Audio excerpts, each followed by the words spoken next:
COVID-19 pandemic's impact on household, employment and income. July 13, 2020. Introduction. The coronavirus disease 2019 COVID-19 pandemic has affected households in numerous ways, including shuttering business and schools, resulting in an economic recession and loss of employment income. An experimental U.S. Census Bureau household survey has been fielded each week since late April to track the implications of the COVID-19 pandemic on households. This insight provides some data from that survey, as well as links to research on the pandemic-induced recession's effects on households and policy responses to them. Not working for reasons related to COVID-19. The census survey asked respondents who were not working the week of the survey the reason they did not work, with several of the reasons related to the COVID-19 pandemic. This is a different survey from that used to produce the regular monthly labor force statistics, employment and unemployment, which does not ask questions that are specific to the COVID-19 pandemic. Figure 1 shows that the estimated number of people who reported not working for COVID-19 related reasons peaked during the week of May 7, 2020, at 48.8 million, and declined to 39.0 million during the week of June 4. The decline has since slowed. The largest group are those not working because of COVID-19's effect on business conditions, furloughs, layoffs, businesses closed. The decline of people in this group accounts for most of the decline in all people not working for COVID-19 related reasons through early June. Figure 1. Number of adults not working for COVID-19 related reasons. In millions. In addition, many individuals responded they were not working in order to attend to children not in care or in school. The survey did not ask about lack of available childcare tied to COVID-19. Many parents have reported that their child's school or child care facility has closed since the start of the pandemic. For the week beginning June 25, 7.8 million adults reported they were not working to care for children. Loss of employment income. The census survey asked respondents whether they or other members of their household experienced a loss in employment income since March 13, 2020. Estimates from the survey find that through mid-June 2020, a little less than half of all adults aged 18 and older lived in a household that has lost some employment income since March 2020.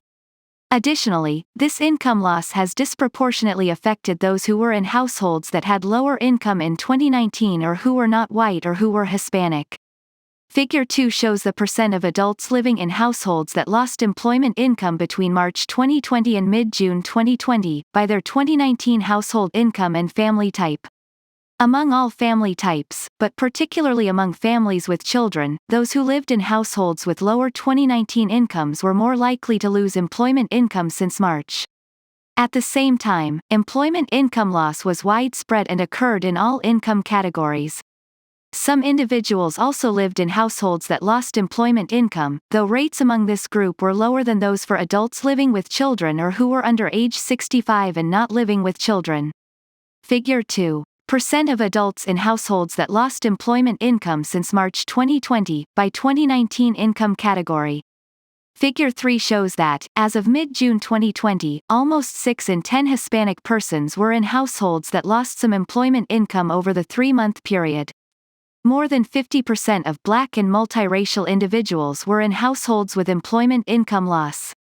Figure 3. Percent of adults in households that lost employment income since March 2020, by race, ethnicity. Policies offsetting employment income losses. Although there are policies in place that kick in during periods of economic loss, i.e., automatic stabilizers, in March 2020, enacted legislation provided for temporary, ad hoc enhancements of income maintenance policies. These included the following: 2 temporary paid leave entitlements for some workers, which may be used for certain COVID-19 related needs, expiring at the end of 2020, enhanced unemployment insurance (UI), including providing an extra $600 in weekly benefits, expanding benefits to certain groups who usually do not qualify, and providing an extra 13 weeks of benefits. The extra $600 in benefits expires July 25, 2020, with other provisions expiring at the end of 2020. Help for small businesses, including a program, Paycheck Protection Program, that could help them maintain payrolls. One-time direct payments to many individuals $1,200 per person, $2,400 per married couple, with $500 for each dependent. The census survey did not ask respondents how much employment income was lost, or how much of this loss was replaced by benefits. This will not be known until the annual retrospective of income and poverty is released in 2021. Researchers have used computer simulation models to estimate the impact of COVID-19 related employment losses and the impact of some of the policy changes to offset those losses. See studies here, and here. In summary, these studies find that the expanded benefits and one-time payments have the potential to offset projected increases in poverty from lost income due to COVID-19. However, not all eligible persons may receive benefits. Additionally, the studies note the additional income was concentrated in the April to July period.